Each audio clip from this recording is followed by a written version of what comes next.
Chers amis, bonsoir. Alors, je vous présente tout d'abord mes excuses.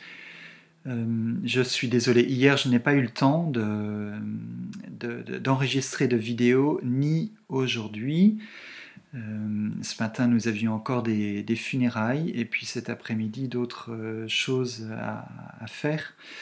Voilà, j'en suis désolé, mais j'espère et j'imagine que vous avez mis à profit tout ce temps pour continuer de vous interroger sur le texte des Actes des Apôtres qui est riche, vous le voyez.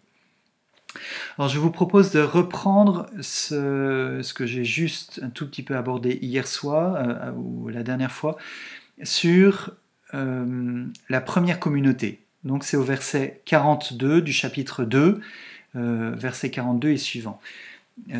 C'est ce qu'on appelle un sommaire. Un sommaire, pourquoi ? Parce que c'est un résumé, en quelque sorte, par Luc, de la première communauté chrétienne. Un résumé de la vie, un tableau qui résume ce que vivaient les premiers chrétiens. Donc c'est très important pour nous, très instructif pour nous. Nous avons l'essentiel de ce que l'Esprit Saint nous appelle à vivre. Alors, je vous relis.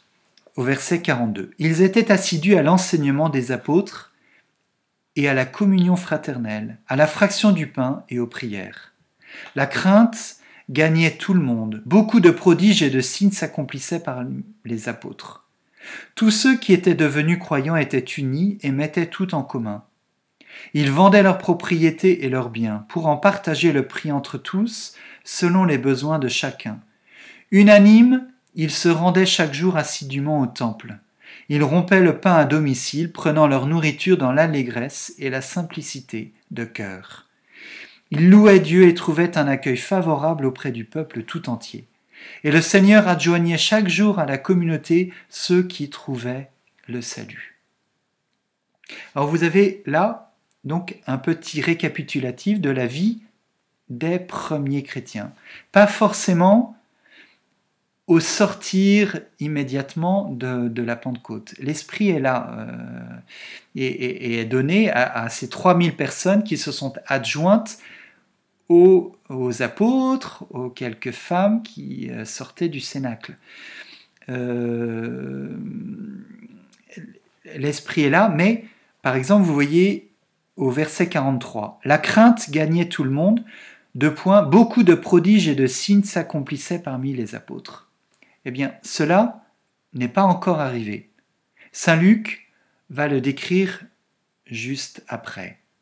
Donc, nous avons un résumé qui est important juste après la Pentecôte, parce que Saint Luc veut nous montrer que lors de la fête de Shavuot, la Pentecôte, réellement l'Esprit Saint a été donné en surabondance aux hommes, et aux hommes qui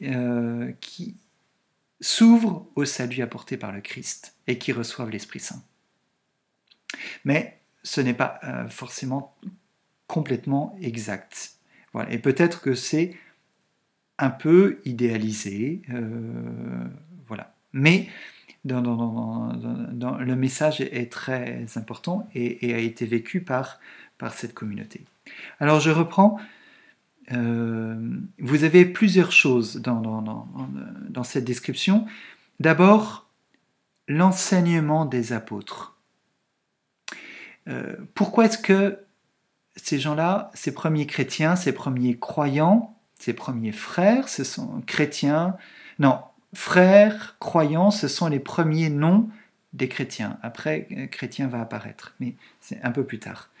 Ces frères, ces croyants, ont besoin de l'enseignement des apôtres.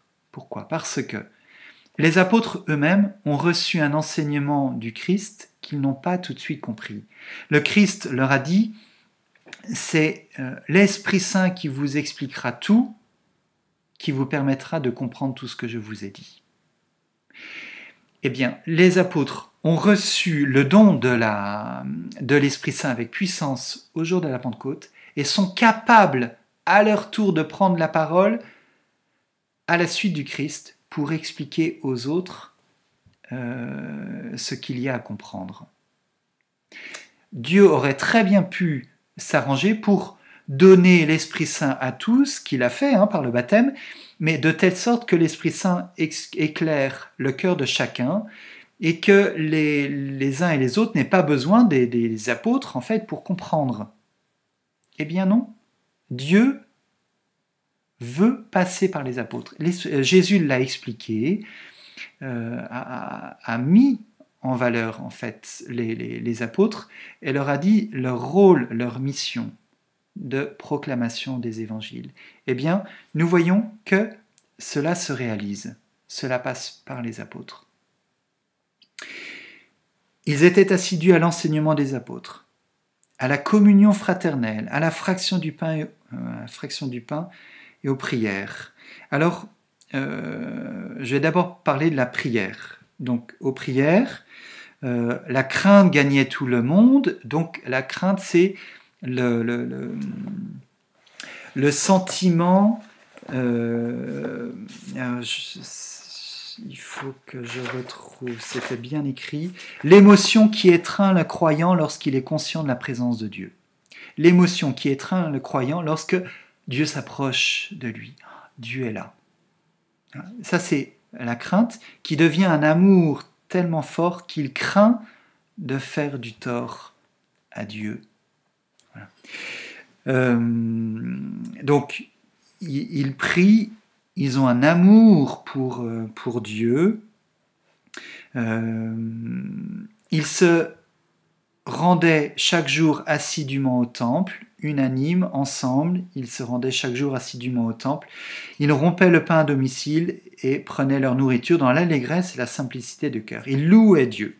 Donc, la prière est fondamentale pour la première communauté chrétienne. Ils passent du temps à prier. Ils vont au temple aux différentes prières de la journée. Cela veut dire qu'ils sont restés juifs et qu'ils vont continuer à aller au temple et à prier avec leurs frères juifs qui n'ont pas encore compris que Jésus est véritablement et le Messie et Dieu. Mais ils y vont. Et pas seulement pour rencontrer les autres et leur parler de Jésus, mais vraiment pour prier avec leurs frères juifs, selon la liturgie juive. Une petite parenthèse, vous savez, je ne sais plus, j'ai pas eu le temps de vérifier, mais je crois que c'est Saint Pie X ou alors Pie XII qui disait « Nous sommes tous sémites dans l'âme ». Je crois que c'est Pie XII, ouais. Ce qui faisait hurler certains catholiques qui étaient antisémites dans les années 30.